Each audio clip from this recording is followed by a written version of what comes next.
Matthew 24 is a vital book in understanding the eschatology that the Bible teaches, or the teachings about the end times.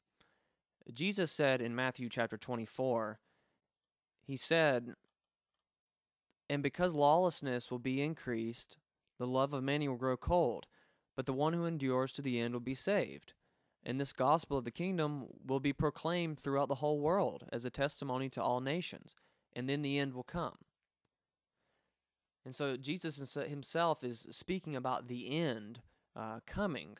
And these are the signs that the end will come. The disciples asked him, tell us, when will these things be, and what will be the sign of your coming and of the close of the age? And so you see there's an age involved with Matthew 24.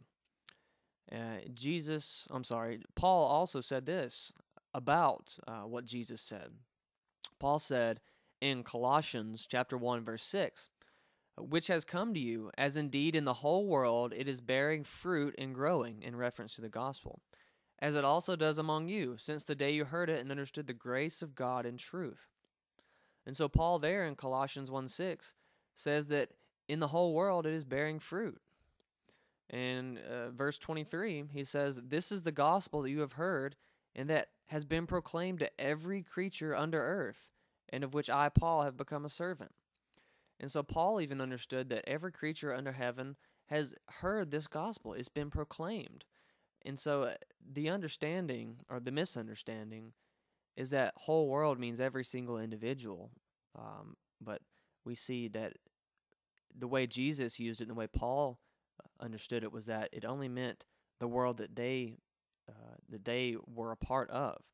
This is consistent with Luke, where Luke copied that Caesar put a tax on the whole world. Obviously, Caesar did not tax an African tribe in Africa. Caesar simply taxed Rome, wherever his empire reached, his world. And so the gospel has been preached to all the world. Paul says that.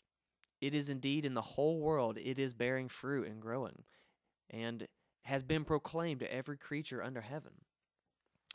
And so, yes, the gospel has been proclaimed to the whole world.